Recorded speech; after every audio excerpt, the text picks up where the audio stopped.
to the first week of the Taco Casa Kevin Rush Show. Of course, we are into the football season 1 week. Want to thank Taco Casa for being back this year, the third year of the Coach Kevin Rush Show, and the 10th year of Jackrabbit football on the Sportsgram Network. And of course, Coach Kevin Rush has been here longer than that. We won't tell how many years, Coach, that you've been here because we don't want to date you too bad. Well, but that's all right. Just like last year, Jackrabbits start off the season against Wills Point and get a win and a really good offensive showing. So let's talk about the game last week, and then we'll talk about the second week, the game against Dallas Samuell, and then we'll spend a little bit of time talking about what you expect out of the rest of the season and looking forward to district. So, again, big offensive showing by the Jackrabbits and compared to last year, a better defensive showing because you didn't let Wills Point get on a run in that second half and come back and make it close. Yeah, we started off offensively. Our offense, we, of course, came out and went NASCAR on them and sped up the offense and sped up the tempo quite a bit. And our quarterback had a hot hand, and he got after it and took care of business and kept the hot hand all night long. Yeah, I thought one of the big things was Wills Point had that first possession, and they drove the ball down pretty well, had a couple of big plays, but then a big turnover from the defense. They created a fumble and recovered that, and then it was not until almost the very end of the first half, I think like 8 seconds left, and they scored their first touchdown. But by then, Jackrabbit offense had already done and established their 28 points. 28 points, their control of the game. And while I know you hated to see that touchdown right before halftime, and it had to make you think about last year in that run in the second half that Wills Point went on. Exactly, and you hate, because it wasn't a tempo shift, but what it did do, of course, is kind of take a little bit of wind out of our sails. Defense had played well. They did let them drive down that first series, but, they were making plays and everything. And I'm telling you, Wills Point had a tough running back. Crouch was I think that's his name, was a real tough running back. He had 200-something yards against us. And the big deal was I was real impressed with the fact that he kept on hitting it. And, that kind of separates the good tailbacks from the mediocre tailbacks. It didn't matter. Even in the fourth quarter, he kept on hitting the hole and hit it hard. He did. I would imagine he had probably 30, 35 carries, something like that. I mean, I know it was a tremendous amount of carries, but he looked just as strong at the very end of the game as he did at the beginning of the game. And that's something that I would imagine Wills Point will be able to build on. But you, of course, for the Jackrabbits, you had some things to build on. A very balanced offense. Sure. A lot of passing, a lot of running. Spread it around a lot. Some new guys that showed up. Of course, y'all are this year a pretty young team compared to last year. We sure are. We had 9 guys on the offense that had not started before, and of those 9 guys, several of them had played on the JV, and also you look up, we had 6 sophomores suit up in this game, and they got plenty of playing time also. So I mean, we had a lot of new faces.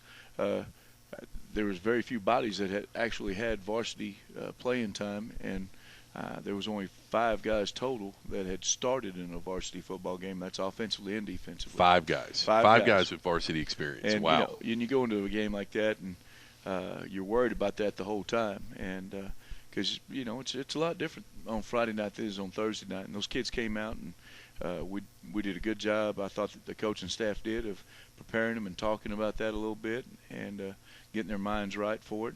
And one of the things that we've talked about is sharpen the edge.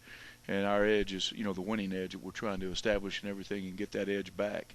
And our kids went out there and did the things that they needed to do. I thought the offensive line, for as young as they are, they didn't score very well, graded out. But, right. The thing about it, they got off the ball. They pass protection. The pass protection as a whole was good. We did scramble a couple of times, but, I don't think it was because of massive collapse of the offensive line. Right. Every time it was kind of one of those deals that one guy got through or something and caused us to, cause Luke to get out of the pocket. But the big deal also now, we had receivers catching the football. Yes. And, I will say, as a coach, you really don't like to throw the football if our receivers are dropping it. Right. And, boy, our kids were catching every ball that they had thrown to them. And I think one of our quarterbacks was 1 out of 3 in completions, and the other one was 15 out of 17. Yeah, he was 10 of 11 at half. Luke Skipper was, Yes. and throwing a couple of touchdowns and some really pretty balls. And Yes. that backup quarterback that you're talking about, sophomore Rideau, and I tell you what, that was impressive when he came in. That was I thought one of the greatest things about the game was that you were in control enough that you were able to get some of your backups who hopefully they're not critical this year, but you always need to be prepared, or they need to be prepared to come in at any time, especially at quarterback. But I tell you what, Rideau showed you something. He threw a couple of really pretty deep balls, and did not look like a sophomore back there. And knock on wood, we're going to hope that Luke Skipper's able to take as many snaps as possible. But not a bad backup if you have to go that route. No, and it's also good for us to get the younger kid a little some snaps and everything, because be it good, bad, or indifferent, whenever you get ahead in the ball game and you have control of it, or if the other team, sometimes, we've been in the past where the other team had control of it, it's always good to get the other quarterback some reps and everything so that you can prepare for the future. Right. With that many sophomores on the varsity, we are, getting them reps and then an experience, of course, that they're going to be able to use for the next 2 and 3 years. Right. Now, you talk about so many of the seniors that you lost, and a big part of that is that offensive line. All 5 seniors that you had last year, a ton of experience. Some of those guys were 2-year starters. Some of them were 3-year starters. Yes, we had. And you had that was a strong point last year, was the offensive line. So you come in and again, I wouldn't say they had a great game, but I think for a bunch of guys who all 5 of them were on their very first varsity start, they played a very solid game, and you're going to have that going forward. I mean, you can't just have a quarterback who does really well in receivers, because if Luke's running for his life all night, and if your running backs have to avoid tacklers in the 3 yards deep in the backfield every single time, you're not going to have a very good offensive night. So while it was a young line and they could have done some things a little bit better, for week 1 of the season, that is just awesome to put that many yards up and that many points. Builds their confidence, which you and I have talked about a lot of times, especially a unit like that. If they get a win, they get a lot of yards, it's not a lot of fluke points, they start to believe in themselves, and they become a second unit within that team. And this week, Dallas Samuell, a game that you guys won handily last year. If they can put another performance like that and build on it, by the time district play gets here, you're going to feel a lot better about that new line. Exactly. And the old line, like I said, as you made mention, I think it's probably 60-something years or 60-something games worth of experience on the field, compared to 0 coming into this ball game, week. Yeah. And like you said, that's a big difference. But the kids did well, and it's an intelligent group. I mean, it's each group, of course, of kids is a little bit different. Right. And our previous offensive line group was a lot more colorful and dramatic a lot of times. But this year's group, I mean, they're a group that's intelligent, sharp, and they get along real well too. You can, but you're not going to see them right now, I guess, wearing all kinds of flamboyant attire. Right. Some of the exes did. Yeah, Casey Bill, but we won't mention any names. Won't mention any names. But on the opposite side, on the defensive side, you have the same thing. I think you have, one returning starter defensively? Well, we had really 3 linebackers that got a lot of playing time. And they started at some point throughout the season. Okay. Now, on the defensive line, all new guys. Every one of them, once again, had 0 game experience as a starter. And in the secondary, we graduated 2 great safeties. Yep, that's a big piece to replace. Exactly, and we did have, of course, Miles, who played corner for us, and but Miles has been almost everything on the field for us defensively throughout his 3 years of play for us on the varsity. And while he's one of the most experienced guys on that side of the ball, he left the game fairly early and didn't get a ton of reps the whole game. I mean, no, he played a half, and he probably, bless his heart, had the most heartbreaking night. We talk about players of the week, and he had a 40-something yard punt return brought back, and he had another 60-something yard touchdown punt return brought back. Yeah. And both of them were just outstanding runs. And you're sitting there the whole time going, well, okay. I can't ask for much more of a kid out of it than that. He ends up with 16 yards of returns. And he ran about 150. Yes, and 8 yards of an 8-yard average on his punt returns. And I guarantee, though, hopefully no one watches this film, and they'll think, that's just an average punt return guy. Yeah, they'll just look at the stats and say, we don't have to work on that much. Yeah, don't worry about that 8 yards in returns. We can handle that. We can live with that, right. But, and once again, there was 2 penalties on both of those, and they were legit penalties. And the thing about it is, it's young kids. I mean, and they're hauling their tails across the field to make a big play and try to get it blocked so they can spring it. And you know how it is. They want to make the play so bad that they commit a penalty. Right. And by the way, mark that down, folks. That was a head coach that said it was a legitimate penalty. That doesn't happen very often. And both of them were. and I won't, because they came up with some bogus ones later on in pass interference. But hey, that's beside I tell you what. They had a couple of calls on that your right side cornerback. Exactly. That were from our perspective, they were very, very. Let's see. Questionable is the word yes. I would use. Yeah, they officials. At that point, we'd already. I guess we'd scored 21 points, and I mean, we're playing up there in their face, and we're playing very physical against those outside receivers, because they'd run some slants and everything the week before in the scrimmage and that we saw, and we weren't going to give them the things that they wanted to do. They also would run some vertical balls, but what we did think that we would be able to do is stay inside on them and just keep on working them outside, and not be very effective. But our kids, I thought, did a great job of doing that. But once again, those officials called an arm bar for one, and the guy stopped, and our guy goes up, and he started to bring his arm, and he called the arm bar with, and I'm sitting there, that's supposed to be used to prevent a kid from going by and stuff, and our corner didn't do it. And I know one time they picked up a flag where the line judge overruled the back judge, and the line judge was very, very close to the call, and he never reached for his flag. That back judge was way back here, and he threw that flag a long way, and the line judge came up and said, "Hey," I don't know what he said, but I'm sure that conversation was something along the lines of, "We can't throw the flag there, buddy. We're going to have to pick this one up." Yeah, that one I think was way out of reach. Yeah, and so I think that's the reason why they waved it off. But hey, it's I didn't know if it didn't look to me like he was in position to make the call. The back judge was in the position to make the call, and he didn't flag it. So I that's how I viewed it. But it's neither here nor there. Right. They made the call. They got the 15-yard penalty, so it stood as is. And we don't have to go into it too much, but I know there was one time where you were probably as upset as you got all night because you got a penalty thrown on your defense, and they gave them the yardage on the play and the penalty, and we were up there going, that was not if it's a dead ball situation, we get that, but it was I don't remember what the penalty was, but it was not a dead ball, and they gave them both yardages. That was unbelievable. But it is also their first game too. So. Right, and that's what we said on the air. We said, "Hey, they're in preseason form." Yeah, well, I don't know. We're not going to go that far, but our guy on our sideline did a great job too. And it's a good crew. That's the Tyler chapter, and I've always kind of enjoyed their chapter. We've used them quite a bit in the playoffs and stuff. So let's talk about the players of the week. We've already mentioned one of them offensively. Luke Skipper is your offensive player of the week. So talk a little bit about his performance. Well, first of all, he threw 5 touchdown passes.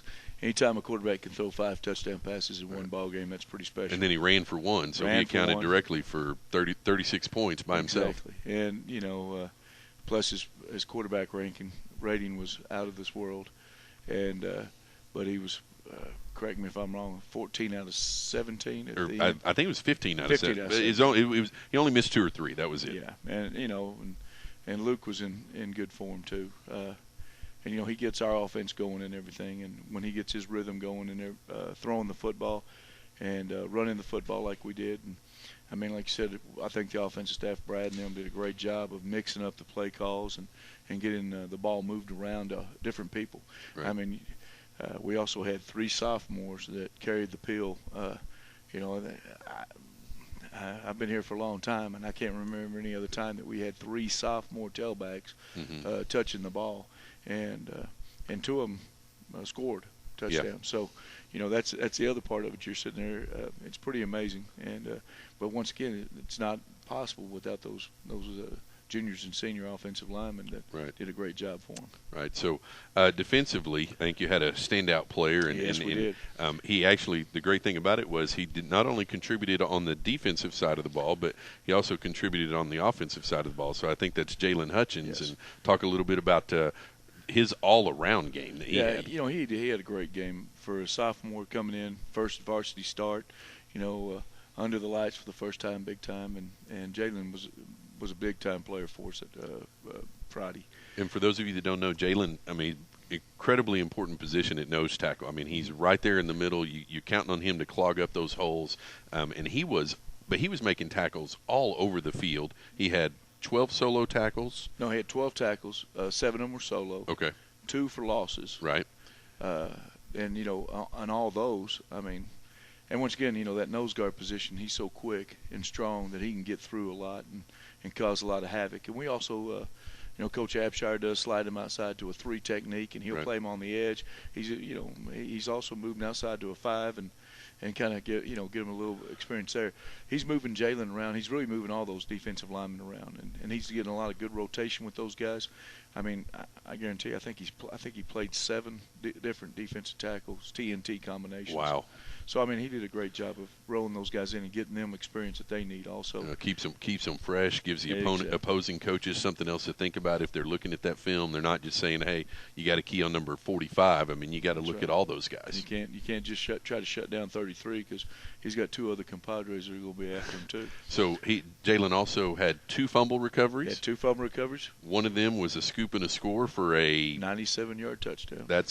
So that right there is a pretty darn good game good in and of itself. But then he also carried the ball on a short yardage situation and got a touchdown. Yeah, he's on the goal line package, and if you talk to Jalen too much, he'll always kind of wink at you and talk about playing in that backfield. Oh yeah, yeah. That's what we do. I guess we're gonna have to go back to the wishbone because I've got you got so many running backs. We got so many more running backs, and we also picked up one today, another one. Not on the waivers or anything like that. I know that, but Michael Prox will be with us and everything, so that's another one. That's outstanding. Yeah, exactly. And of course, Milan, you can't leave him out. He had a great night. Yep. He got the edge several times and made Agent had 2 great runs, I thought, and Agent did a great job contributing everywhere. And special teams too. He was had a good kickoff return, and so Milan Agent, another senior tailback. We've got. I guess it's how it is in coaching. It seems like when it rains, it pours.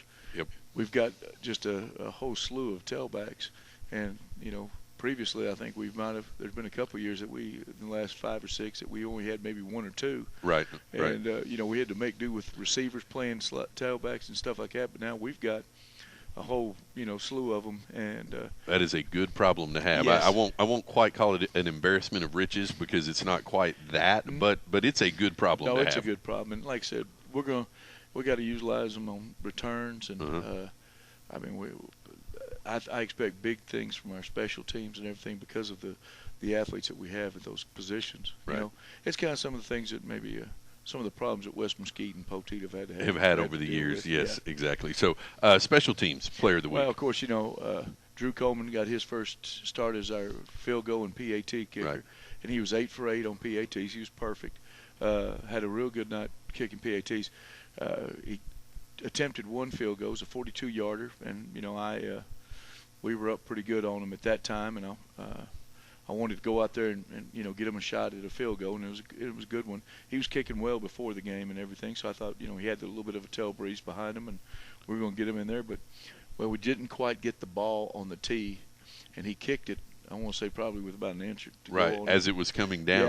Yeah. But once again, we teach him. We work on that rhythm all the time, and that's kind of the preseason form right there. Because I mean, he was moving like he should, because if you don't, because he can't. If he waits until everything's perfect, it's going to get blocked. Yeah. And you have a new deep snapper, yes. And so that's a different speed of things, and again working on that rhythm. And yes, you did hear Coach right. The last name is Coleman. Yes. It's not the same kicker. There's a different first name. Different grade point average, I guess.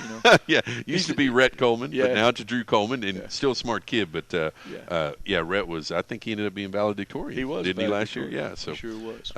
No pressure for Drew. Don't worry about it, Drew. It's okay. Drew doesn't feel that pressure on those grade points. He doesn't. He's not pressured or threatened by that at all.